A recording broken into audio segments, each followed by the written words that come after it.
This is The Herd, wherever you may be and however you may be listening, live in Miami, South Beach, Marlins Park, iHeartRadio, Fox Sports Radio, and FS1. Christine Leahy and I, 1 year ago today in San Diego for the All-Star Game. We are in the wild, adventurous What? Marlins Park, where for the first time in my career, I will be serenaded to open my show. This is not Romeo and Juliet, it's Pitbull. Yes. And The Herd. The romantic. Pitbull is performing. He is doing a sound check for the next 20 minutes. Now, fortunately, our amazing engineers have made it very easy for me to hear. But I'm being serenaded by Pitbull, the soothing tones of Pitbull. I heard he was trying to recruit you to be a backup dancer. Oh, you have no idea how uninterested I would be in that. But nonetheless, the commissioner of baseball, Rob Manfred, joins us this hour. Dion Waiters got a new contract for the Miami Heat, is joining us. Alex Rodriguez, Joe Buck, John Smoltz, Kevin Burkhardt. We are loaded today. And I want to start. We had a real fun time last night. Went out. South Beach is just different. There are certain places in America that just feel different. And South Beach in Miami, Christine and I went to our bosses months ago and said, let's do the All-Star Game again. We had so much fun last year. There's Pitbull. Cue the music. And so we start our show today. And I want to start with this. Sometimes in life, you need to just enjoy stuff. Now, I didn't watch a lot of those Transformer movies. That really wasn't my thing. But they made $4 billion. If you really know what the Transformer movies are about, it's about an alien robot becoming a car. Don't overthink Transformers. Go to the movie and try to enjoy it. This is the way I look at water parks for my kids. My kids love water parks, and so I take my kids a couple of times in summer to a water park. I know it's a 200-acre habitat for germs. I know if you just combine big slide and toilet equals water park. I know that, Christine, but I go to the water park because my kids love it. I don't overthink it. I can take a shower when I get home, and it's just fun for 2 hours. Baseball needs to just sometimes embrace stuff. In the NBA, when scoring goes up, we celebrate it. I mean, we love Steph Curry and James Harden, and we love Kevin Durant. When football scoring goes up, we talk about the golden era of quarterbacks. When hockey scoring goes up, we acknowledge it's great for the game. Baseball is now on record to shatter all their home run records, and the takeaway from seamheads is the ball's juiced, it's not right, enjoy baseball. Tonight we're going to have a home run derby, and in my recent memory of home run derbies, we've never had one where Aaron Judge of the Yankees, Giancarlo Stanton, you've got young stars, not just stars, but young stars hitting home runs at a record pace. Sit back, baseball, enjoy it. Don't overanalyze it. Don't overanalyze water parks. You'll take the fun out of it. Don't overanalyze every movie. They are actors. They're pretending to be people. Don't overanalyze baseball. You got record home runs. The All-Star Game is here. The Yankees, the Dodgers are really, really good. So are the Red Sox. I don't know if the Cubs make the playoffs. John Smoltz, Joe Buck later on that. Alex Rodriguez on our show. I think sometimes you forget. Right now in America, more people are watching baseball than at any time in the history of the sport. It is its most financially successful and is narrowly behind the NFL, and if you count RSNs, local TV, national TV. Sit back, enjoy it. Sometimes baseball eats itself alive. Want to shift gears to this. So over the course of a weekend, James Harden signed a big fat contract with the Houston Rockets, and he's going to make like $230 million. And a lot of people are like, wow, that's unbelievable. I would actually tell you that NBA contracts are really great contracts because the most you can sign for is like 5 years. Now, this is one of my beliefs in life. I don't ever go on cruise ships. Now, we're in Miami right now, which is sort of the cruise ship capital of North America. A lot of the cruise ships go out of the port over here. I don't do cruises. Christine and I were talking about this morning. The reason I don't do cruises is you're at sea. And then you'll see these people that go on 2-week cruises. And the first day there's salmonella, the second day there's a storm, the third day there's sunburn, and you're out in the middle of the Atlantic Ocean. You're ruining vacations worldwide right now while Mr. Worldwide is performing behind us. Here's my personality. I don't like to be trapped. So I don't go on cruises. I wouldn't want to be. What if you're from Kansas and you don't have the ocean and you've never been in a boat and you book a cruise with your wife and 2 days in it's like, oh, I get seasick. And you're literally in, I don't know, you're off the coast of, you're in the Caribbean. Yes. You're trapped. So what I do is I go on 2-day vacations. So let's say my wife and I get into a fight. I can just get in a plane and leave her. So that's the key, really, to vacations is doing very, very quick vacations. My kids are obnoxious. My wife starts hating me. I can just say, Southwest Airlines, here I come. So my whole point is in the NBA, let's say you sign a bad contract. They're only 5 years. In baseball, Robinson Cano's is 10. Pujols is 10. David Price is 7. I have no problem paying James Harden $230 million because I know at the end of this contract, James Harden, even if he got injured, is still going to be awesome. My bigger concern is signing a 10-year contract and I can't get out of it. So I think people get too worked up on NBA contracts. If I owned a team, I have no problem, even if you sign a terrible contract. Let's take the Lakers. They signed the Mozgov contract and the Luol Deng contract. They're not good contracts. They already had somebody take the Mozgov contract off their hands. Well, I agree with you that James Harden is worth every single penny, but you realize there's the flip side to this, that if your vacation is awesome, you might want to stay for 7 days rather than 2. Or maybe James Harden is really great and you'd like to keep him for longer without having to sign another contract worth more money. But I think if I lived in the world of ownership or general managership, that I would rather take the risk of he might leave me. I'll just treat him really well, and the organization will surround him with the best possible players, and I'll treat somebody really well. What I do worry about secondarily with baseball contracts is complacency.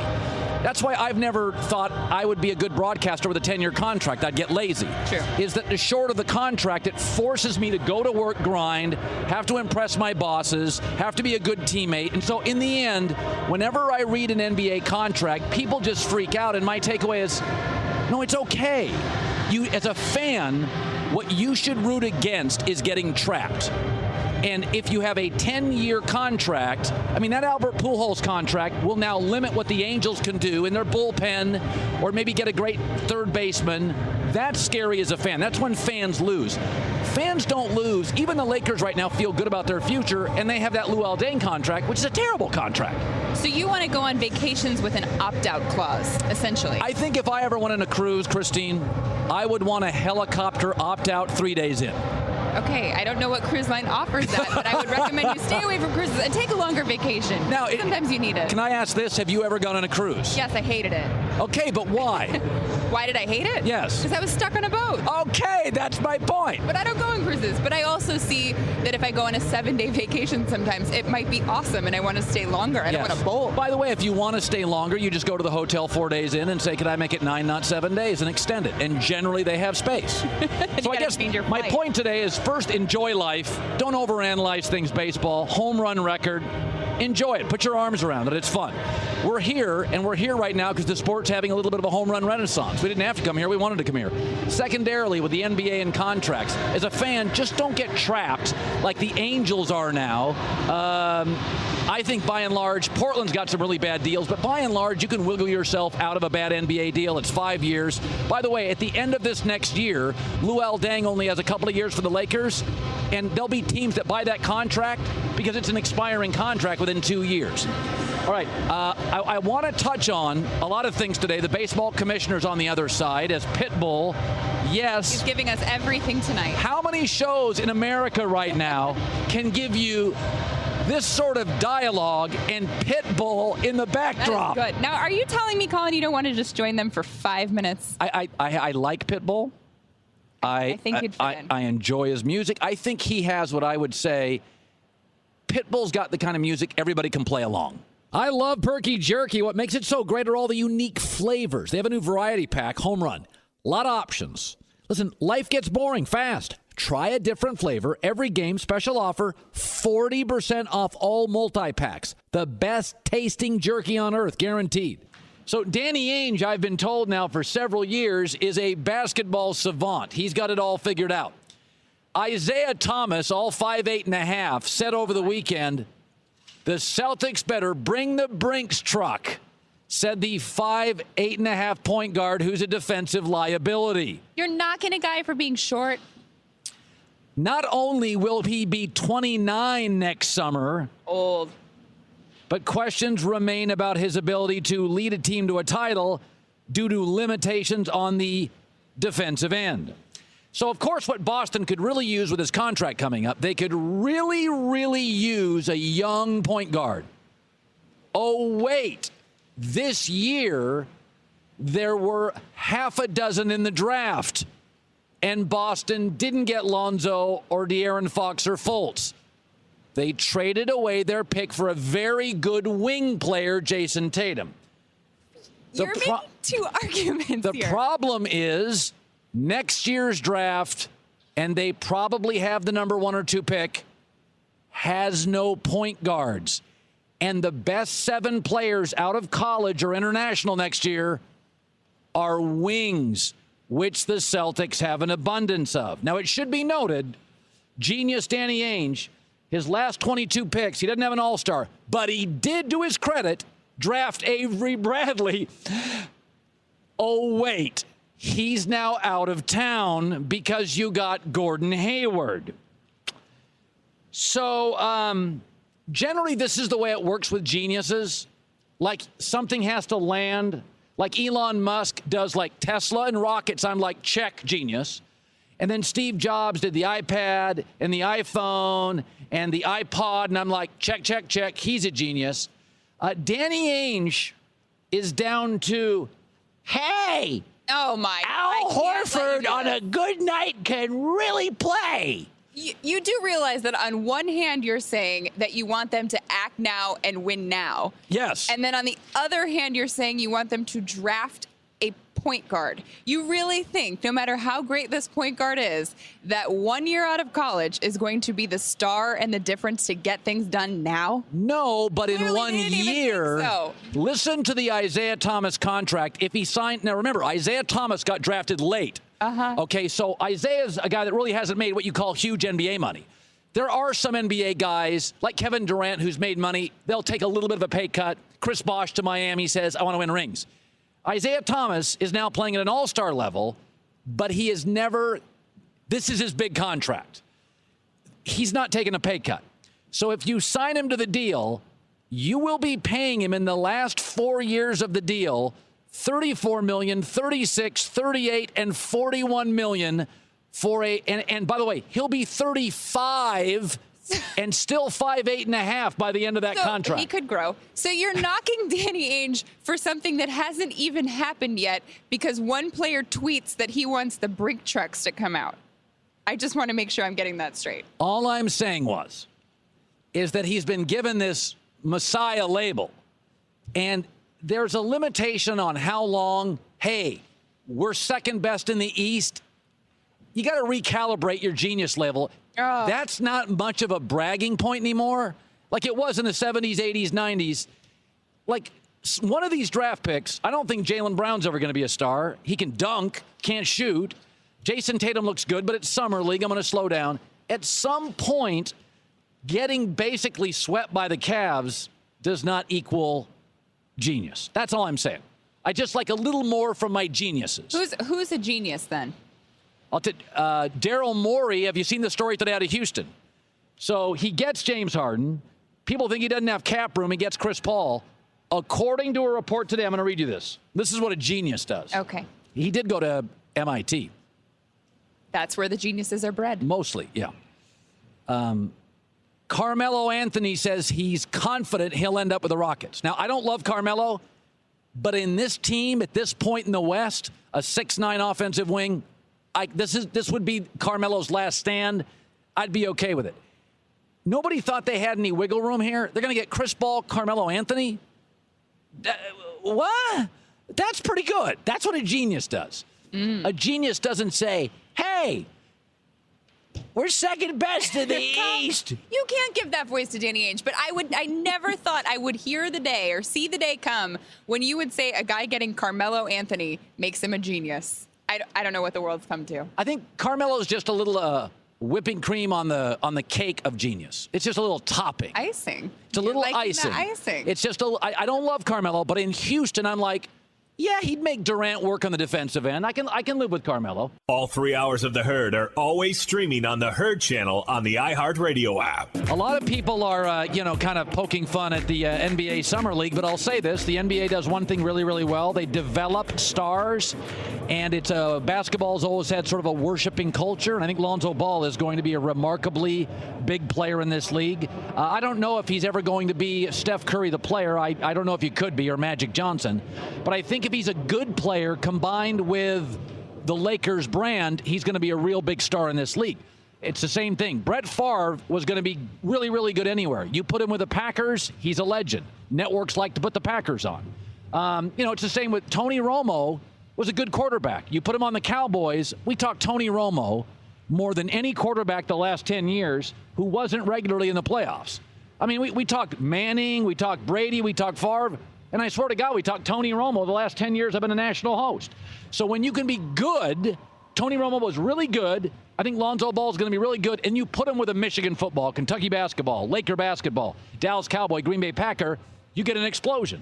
And I think that's what you're going to get. Now, at the opposite end of the spectrum are the incredibly, laughably, idiotically dysfunctional New York Knicks. David Griffin was the general manager. He pulled his name out of the Knicks general manager search. Why? Because Griffin was told, okay, you could be the general manager, but you're not going to have full authority on those things called basketball decisions, and you can't build your own staff. And he said, I'm going to be Seacrest out. So he backed out. So Phil Jackson had a picture this week on Twitter at his Montana house, feet up, enjoying the good life. Phil Jackson is now gone, and yet the Knicks are still clueless. They are paying Tim Hardaway, decent player, locked in $71 million, proving Phil Jackson is just the latest guy to go to the Knicks and be somewhat corrupted. Donnie Walsh was considered at Indiana a basketball architect, went to New York, and it failed. Isaiah Thomas has a tremendous record of drafting NBA players, goes to New York, leaves, not good. Phil Jackson, 11 rings, goes to New York, and now he's just terrible. This is about the owner being James Dolan. We know that Isaiah Thomas has had basketball success. We know Phil Jackson has. We know Donnie Walsh has. What the Knicks have become is what the Raiders became in the last 7 to 8 to 10 years of Al Davis's life, where they were corrupted. And now the Raiders, since the passing of Al Davis, who in his prime was a maverick and a revolutionary, but he was not at the end. He was holding the organization hostage. And in the end, Randy Moss was great in Minnesota and great in New England. In between, bad in Oakland. Carson Palmer, really good in Cincinnati, really nice in Arizona. In between, bad in Oakland, 4-11. Mike Shanahan leaving started it. This happens all the time. Mike D'Antoni, coach of the year in Phoenix, coach of the year now in Houston. But he goes to the Knicks, and, it turned virtually overnight. Bad ownership corrupts an organization much faster than a coach and much faster than players. This is what I've said about the city of New York. I will say it again, and I believe it. New York right now has more bad ownership than any place in the country. In the NFL right now, you have 3 ownership groups I'm dubious of. The Jets, Cleveland, and the Bears. Jacksonville's not good, but I like their owner. Jets, Cleveland, Bears. In the NBA, the worst-run franchise is the Knicks. NHL, Islanders are a mess. And in Major League Baseball, the Mets still haven't paid the $60 million loan they took from the sport because they got caught in a Ponzi scheme. New York, New York, New York, New York. NFL, NBA, NHL, Major League Baseball. When you have an ownership group who's more worried about attention than wins, that doesn't do their homework, maybe got dad's money, not fully vested, fans are trapped. And I feel right now New York is that city in America where fans are a little bit trapped. This is the Herd Podcast. So whenever I stop by Miami, and this is one of my favorite cities in the country,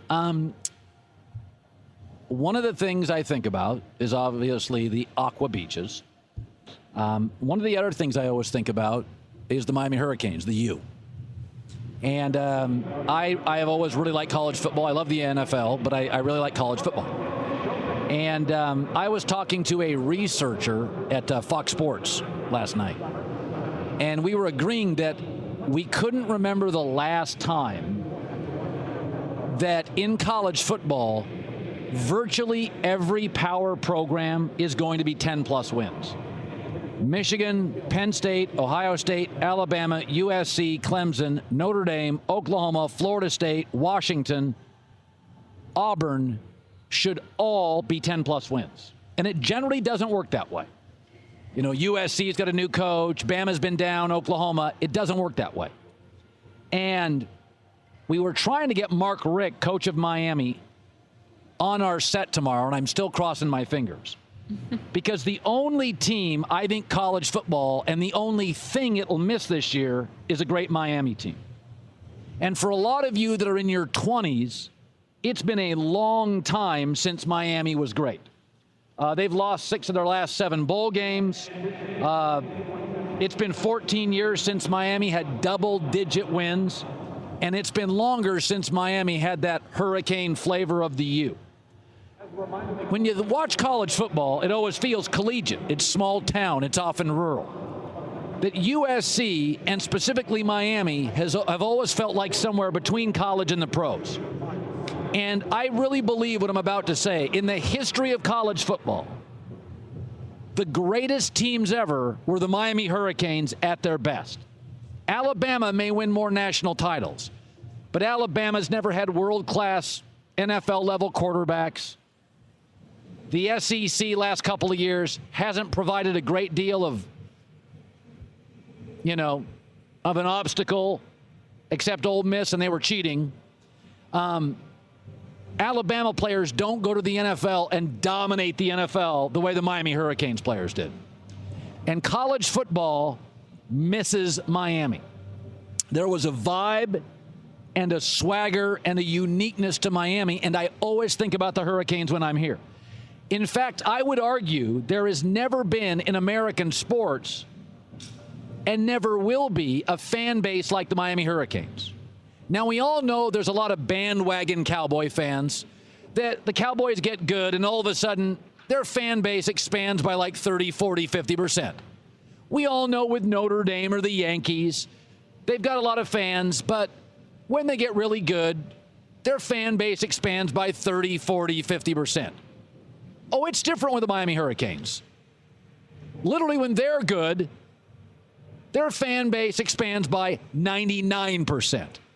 They're virtually all bandwagon fans because they live in a city which is an event town where there's pro sports and the best beaches in America, an international flair, shopping, restaurants, a million things to do. The Keys down south, golf courses up north. So the Miami Hurricanes are basically almost solely a bandwagon fan base through and through. They're almost like a trend that falls upon the scene and then disappears like a year later. Remember back in the 80s, 90s, the pet rock? You ever see a trend come into fashion and then leaves in a year? That's literally like Miami Hurricane football. It was a party. It was a rock tour. It was almost all the bandwagon fan base, which I've never cared about. I mean, you don't get bonus points for going to games for 20 years if it's boring and they're a bad team. But I miss them. I hope Mark Richt eventually comes on our show. I know he's a busy guy. And here's what I love. That Alabama this year is not dominating recruiting. Is that when Mark Richt got fired at Georgia, I said it was a big mistake, that he was a decent man who won 10 games a year in the toughest football conference in America.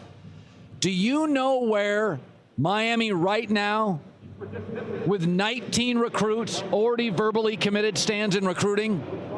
Number 1 in the country. That is awesome.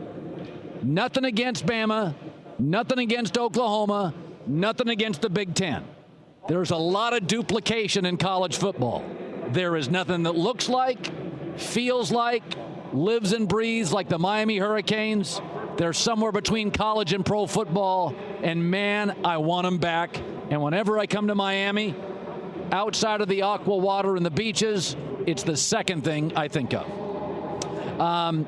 Alex Rodriguez and Kevin Burkhardt are around the corner. It's very interesting.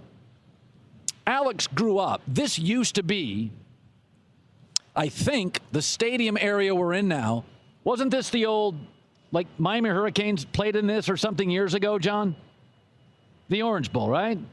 So my understanding is A-Rod as a kid would sneak into the stadium, actually. Wow. Yeah, so this is where A-Rod grew up, where he was a high school baseball star. I remember watching video of him, reading a story in Sports Illustrated. And this is where it all started for A-Rod. We went to dinner with him last night, so he'll be on the other end as we join you again in Miami at Marlins Park. A-Rod around the corner. Catch the Herd from noon to 3 Eastern on iHeartRadio and FS1. Welcome back. Marlins Park in Miami. Isn't that beautiful? Don't you like this song? You know what this says? What is it? I'm in Miami. Bleep. So's Alex Rodriguez and Kevin Burkhardt. By the way, they're sitting. Giancarlo Stanton hit a ball 490 feet. And there's a little built-in plaque right behind these guys.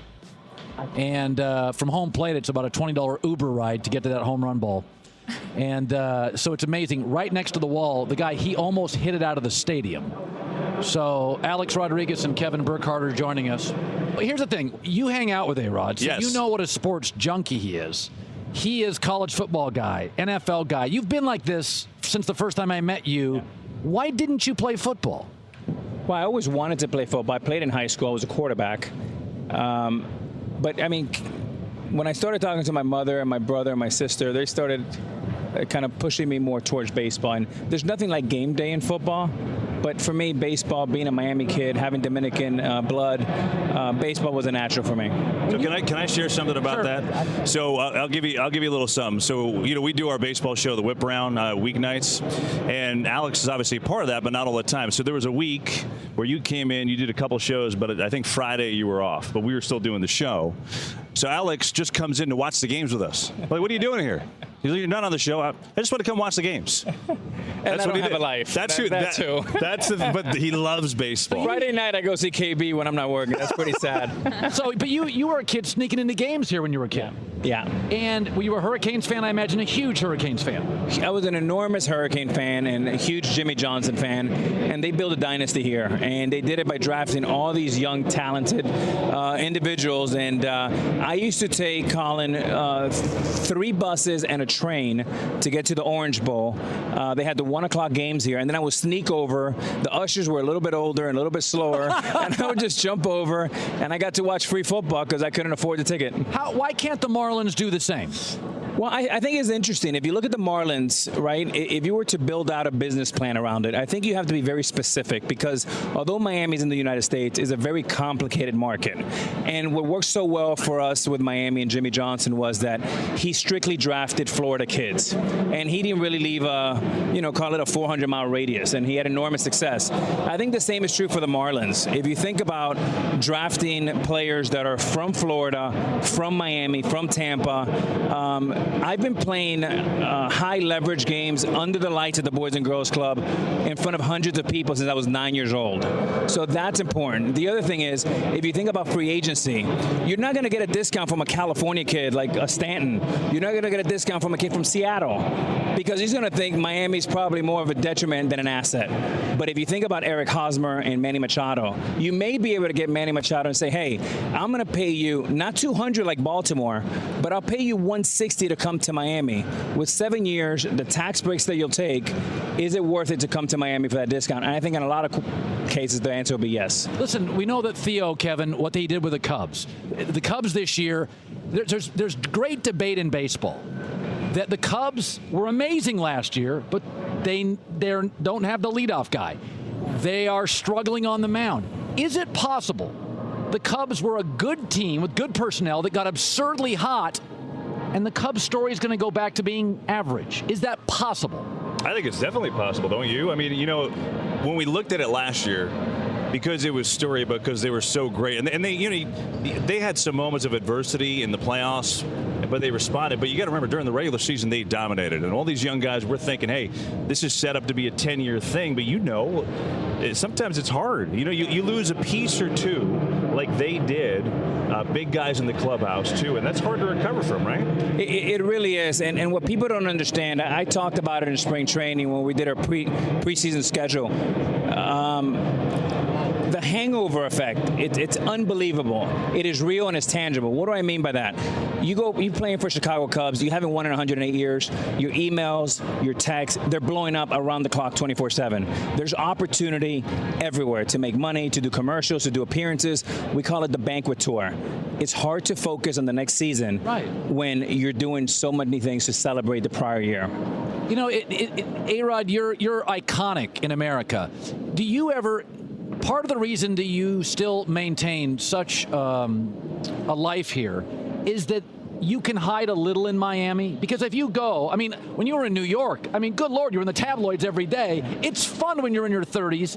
But like for you now, what is the Miami experience like for you on a day-to-day basis? Miami's great for me. I have my two daughters, Natasha and Ella. They're 12 and 9. They go to school here in Coconut Grove.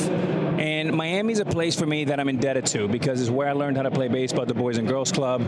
Is now where I come back tomorrow, and Rob Manfred and I, Commissioner Manfred, we're throwing out the first pitch. We're hosting over 1,000 kids at the Boys and Girls Club. And, Colin, I'm at a point in my life that is all about paying it forward. I played for over 22 years. I experienced the good, the bad, and the ugly. I own the home runs as I own the strikeouts. And I think I have an opportunity and a platform to be able to help those that come after me to be able to say, hey, here are the mistakes I made. Just try to stay away from them and really just help them move, reach their goals. The home runs are through the roof. It's funny. Baseball law is... It's funny. When scoring goes up in football, hockey, or basketball, we're like, yeah. Home runs are through the roof in baseball. We're like, oh, okay, what's going on with the baseballs? It's like, can you people just enjoy the game? I've gone to 2 Dodger games. I've seen 6 home runs. Votto hit 1. Cody hit a couple. To me, it feels like we're getting home runs because the strikeout analytically is no longer bad. It's better than a ground ball. That's why I think we're getting home runs. Why are we, Kevin? Start with you. I think it's a number of reasons. I think that. I think the thing about the home runs to me is when you see some of these guys who are not home run hitters and they're hitting second deck, third deck. It's a little fishy. You have to think that maybe the balls are a little bit tighter, but it's not just that. The bats are different. You know this. The bats are so much more compact now, and they offer so much spring. I think your point is about the strikeouts. When you play, if you struck out, it's a bad thing. Bad thing. Humiliating. Awful. Nobody cares. It's not. By the way, the ground ball now. I love Derek Jeter, but the ground ball at the end of his career was a double play ball. The ground ball now is what you don't want to do, right? So everybody's swinging up. That's what I see. Look, Colin, anytime, whether it's business or sports, that you swing the pendulum, it goes way too far to the right, and people start going crazy. Now, we don't hire people that have anything to do with baseball. We only hire, Harvard, Yale, and Columbia business school guys that only know math. That's a problem. And here's what I mean by that. The last time a team won a world championship and led the league in strikeouts were the 1938 Yankees. That's a problem. The fact that you strike out 200 times a year and people celebrate it, and you can hit 220 and people celebrate it, that's a mistake. In order to win in October, you need to put the ball in play. That's what Kansas City did to the Mets. They drove them crazy. You need to get a guy in from third with less than 2 outs, and a number of things you need to do to put the game in motion. I think long-term is a big problem. You have to put the ball in play. Aaron Judge is having a ridiculous first half. If you look at the history of baseball, he's not going to duplicate that. I remember when I was a kid, there was guys won't remember this name. Alvin Davis played for the Mariners. Yeah. You remember Alvin Davis? Absolutely. He broke into the league. Number 21. Yeah. Wow. You are a savant. So Alvin was a guy who broke into the league, fastball hitter. Nobody knew him. They threw him fastballs, bang, bang, bang. Second, third year, he drops off. I look at Aaron Judge and I go, okay, 6'7", he's got a big strike zone. Can he maintain this? I don't think it's fair to maintain 30 home runs because that means he'll hit 60 or 70 home runs every year. But here's a guy, Colin, that I'm so excited for. For the first time in a long time, we have a LeBron James type of personality and size that can transcend sport. Here's a guy who's 6'7", 275 pounds, 9% body fat, 32-inch vertical.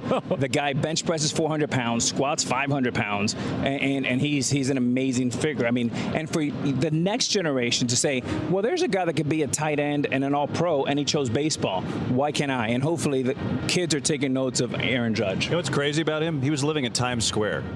Yeah. Remember last time we talked to him, he was living in Times Square. Of all the places you could live in New York, that would be about the last one. But I guess if you're 6'7" and that big, you could fit in, and no one's going to question you in Times Square. You know, baseball has, Kevin, has an uptick in participation. And I'm wondering, like youth baseball now, I just had Manfred on, is going up and football's going down. You broadcast both.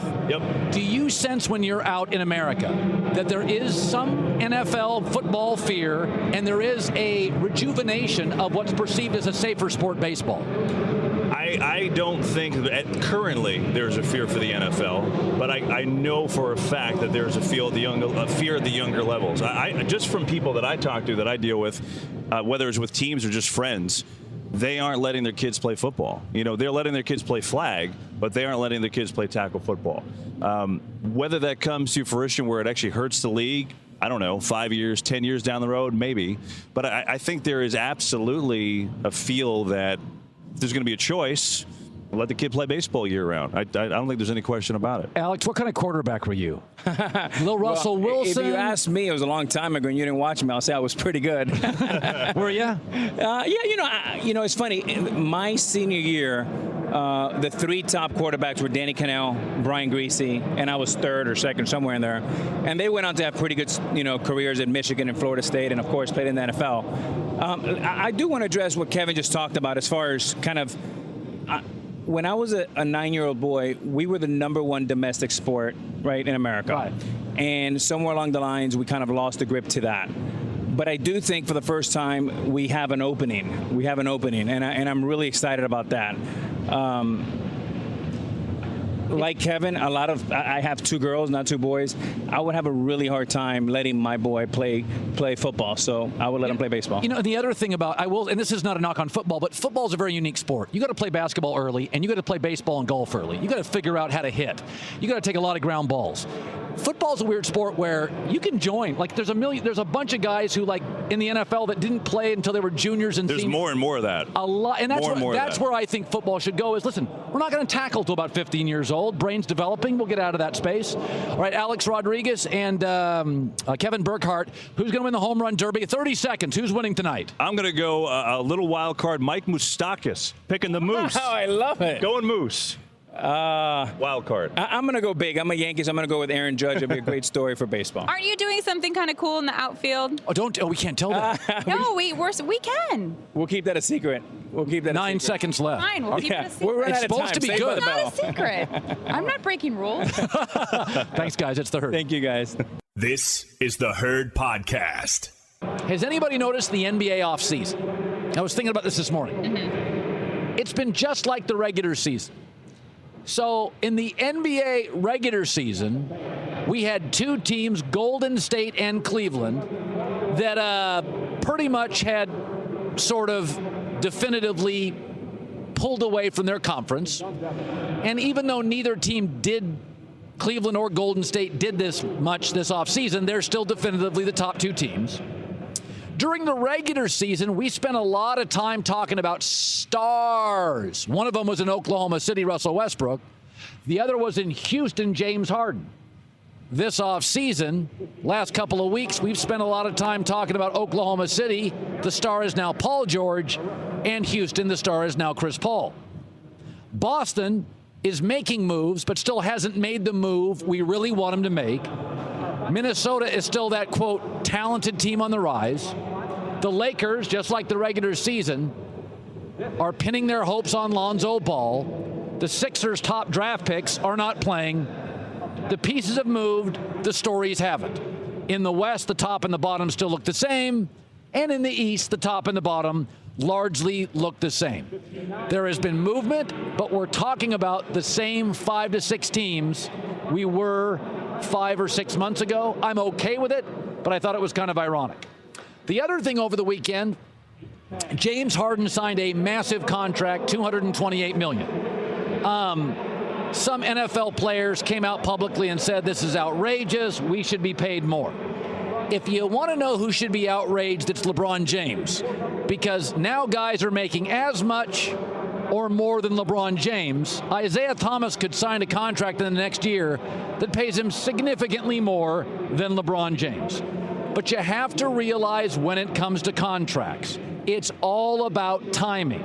The highest paid player right now in the NFL on an annual basis is Joe Flacco. Most don't consider him a top 10 quarterback. Right now in the NFL, we looked it up this morning, Kellen Moore makes more money than Dak Prescott at the quarterback position for the Dallas Cowboys. You can't get caught up in what people are making because so much of a contract is timing based. Dak Prescott will be the second highest paid Dallas Cowboy quarterback. And he is absolutely the most important player for the Cowboys. And I would say because of the popularity of the Cowboys, and at Fox, we air like 8 Cowboy games this year on national TV, he will be the most important player for our network, Fox Sports. So when you get caught up on a guy makes this and a guy makes that, there are so many things. Timing is big. Mike Conley, because of the scarcity of other guards on the market, made a fortune. I wouldn't want to pay Mike Conley that, but given what Memphis had as options, Otto Porter and Mike Conley, good players, not stars, are making a fortune. So, and I said this earlier, and I really believe this, is that NBA players, yes, I'll say it again, should be more highly compensated than NFL players. They should be. Gronk, for instance, may be the best tight end in the history of football. In Vegas, he's not worth a point a game. Julio Jones may very well be the best wide receiver in football. He missed 2 games this year. Atlanta scored in the 40s both times, above their season average. Outside of quarterback, football is overwhelmingly about a multitude of players, choreography, and a system. Every sport has a different culture. In baseball, the pitcher plays only every 4th or 5th game, and he is the most important if you want to win a World Series. In fact, it's virtually impossible to win a World Series without a good bullpen. Mariano Rivera gave Joe Torre every one of those rings. He secured it. So when you look at basketball players, it is more of an artistic sport than a system sport. For Kevin Durant, LeBron James, Michael Jordan, Kobe Bryant, go score. In fact, if it was about systems, then why doesn't everybody in basketball copy the triangle? And nobody did, because we all understood it was an offense that only truly worked if Michael or Kobe were finishing on the wing. So basketball players just picked, when it comes to monetary success, they picked the right sport. Football players, it's a system sport, and it always has been. That's why Alabama can be average at quarterback and win multiple national championships. It's why the New England Patriots can be largely average at running back and win multiple national championships. It's just the way the sports work. It's nothing against Gronk. I think he's a far more talented football player than Otto Porter is a basketball player, though talented still. But basketball's always going to be more individualistic, more creative, and more about the player, not the system. Good to have you in. Joe Book, John Smoltz will join us. Alex Rodriguez just did. Dion Waiters as well. And Rob Manfred started the show in the first hour. Pitbull performed earlier today. Well, he was doing his sound check, but we took it as a personal performance for us. I felt like it was a personal performance. He really was serenading you. We got in, both of us got in like 7 o'clock, same flight last night from Miami. Not a bad flight, less than 5 hours from LA to Miami. It really is a very unique place. Like, of all the cities in America, like it was a Sunday night, and I live near the beach in Los Angeles. And a Sunday night in the summer, it's dead. They're closing the doors at 11 o'clock. We went out last night. They're just opening the doors. We were in a steakhouse last night at about 11:30, and there was more wattage and lights on than in 90% of the cities in America at dusk. Yeah. Miami is an incredibly unique place, and baseball picked a good place to host an all-star game. Catch the Herd from noon to 3 Eastern on iHeartRadio and FS1.